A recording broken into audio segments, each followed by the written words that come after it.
السلام علیکم میرے پیارے دوستو۔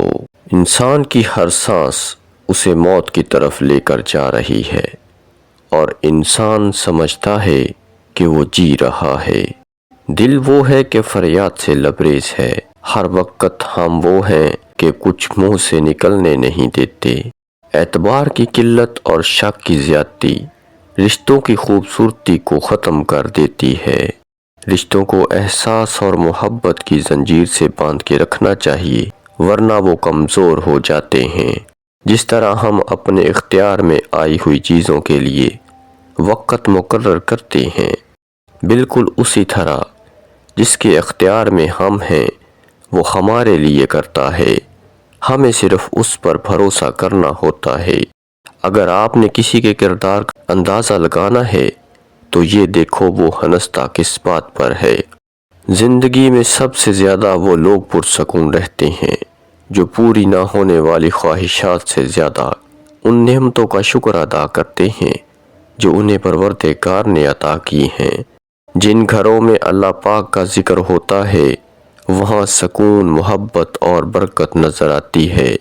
بے بسی بھی عجیب چیز ہے، انسان کے سامنے ہی اس کی ذات کی نفی ہوتی ہے اور وہ کچھ بھی نہیں کر پاتا۔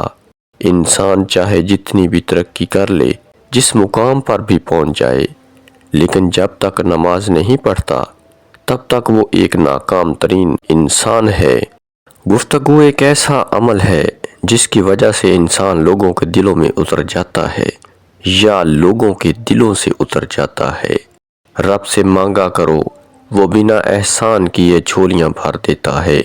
چھوٹی سی نیکی کو چھوٹا سمجھ کر نظر انداز نہ کریں، یہ جنت کا دروازہ کھلوا سکتی ہے، اور جب اللہ تھام لیتا ہے تو کوئی گرا نہیں سکتا۔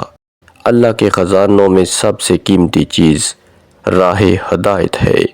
دعاؤں کے روپ میں ملنے والی محبتیں بہت قیمتی اثاثہ ہوتی ہیں، دلوں میں بسنے والے پھولوں جیسے ہوتے ہیں، چلے بھی جائیں تو پیچھے یادوں کی خوشبو چھوڑ جاتے ہیں۔ ہم وہ سارے کام پہلے کر لینا چاہتے ہیں جو ہمارے نفس کو پسند، اور وہ سارے کام زندگی کے آخری حصے کے لیے رکھ چھوڑتے ہیں جو اللہ کو پسند ہیں۔ ہر رکاوٹ میں کوئی نہ کوئی بہتری چھپی ہوتی ہے، یہ بات اللہ ہی بہتر جانتا ہے۔ مٹی سے مٹی کے سفر کے دوران جو وقت ہے وہی مہلت ہے، وہی زندگی ہے۔ ہم اس رب سے مدد کی امید رکھ کے بیٹھے ہیں جو ساری کائنات کا مالک ہے۔ بے شک وہ کسی کو مایوس نہیں کرتا۔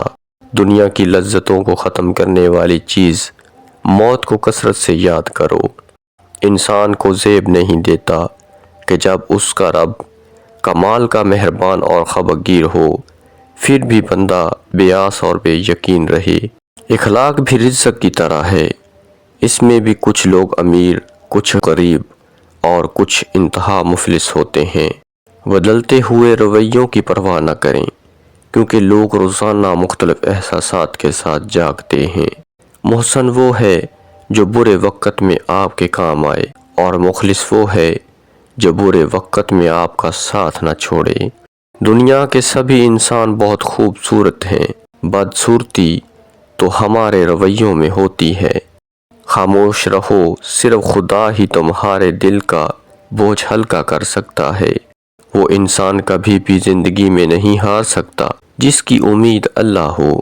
انسان دو وجہ سے ہی بدلتا ہے، کوئی بہت خاص اس کی زندگی میں آ جائے، کوئی بہت خاص اس کی زندگی سے چلا جائے۔ انسان کی یادداشت کسی چہرے کو محفوظ نہیں رکھتی، البتہ اچھے برے سلوک کو ضرور محفوظ رکھتی ہے۔ لہٰذا لوگوں کے ساتھ ایسا حسن سلوک کرو کہ جب جب آپ یاد آئیں تو آپ کے لیے ان کے دل سے دعا نکلے۔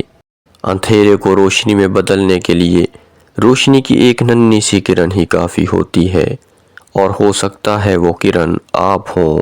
جو انسان ہر وقت سب کی خوشی چاہتا ہے، سب کے بارے میں اچھا سوچتا ہے، سب کا خیال رکھتا ہے، وہی انسان دنیا میں ہمیشہ اکیلا رہ جاتا ہے۔ کچھ عادتیں زندگی ہوتی ہیں جن کے چھوٹ جانے سے ہم زندہ تو رہتے ہیں مگر زندگی ہم میں نہیں رہتی۔ کچھ نیکیاں ایسی بھی ہونی چاہیے جن کا اللہ کے سوا کوئی گواہ نہ ہو، جو اللہ پاک سے رو کر مانگتے ہیں، پھر انہیں کسی کے سامنے رونے کی ضرورت نہیں پڑتی۔ تصور تو پھر تصور ہے، اس کے کن سے حقیقتیں بدل جاتی ہیں۔ دوسروں کے اچھے ہونے کا انتظار مت کرو، بلکہ انہیں اچھا بن کر سکھاؤ کہ اچھا انسان کیسا ہوتا ہے۔ غرور اور غفلت کا نشہ شراب سے بھی زیادہ ہوتا ہے۔ جو اس نشے میں مبتلا ہو جاتا ہے وہ جلدی ہوش میں نہیں آتا۔ اگر آپ ایک خوشحال زندگی گزارنا چاہتے ہیں تو اسے ایک مقصد کے ساتھ جوڑیے، نہ کہ لوگوں اور چیزوں سے۔ لکھنے والے نے کیا خوب لکھا، زندگی ہے جب مایوس ہوتی ہے تبھی محسوس ہوتی ہے۔ وہ پاک ذات ہماری ساری سنتا ہے جس کی ہم ایک نہیں سنتے، ایک آیت سے نہیں، ایک سورت نہیں۔ میرے نبی صلی اللہ علیہ وآلہ وسلم کی تعریف میں سارا قرآن ہے۔ اب تو ہم تہجد کے پابند ہیں، پہلے تو نمازیں بھی قضا کرتے تھے۔ اور سب سے جلدی راضی ہو جانے والی ذات صرف اللہ کی ہے، اور محبتوں میں ہمیشہ سب سے پہلا حق اللہ کا، دوسرا محمد صلی اللہ علیہ وآلہ وسلم، اور تیسرا حق ماں باپ کا ہوتا ہے۔ فاصلہ عشق کی شدت کو بڑھا دیتا ہے، اسی لیے کعبے کو مدینے سے جدا رکھا ہے۔ صبر کرنا اتنا آسان ہوتا ہے تو اللہ نے صبر پہ اتنا اجر نہ رکھا ہوتا۔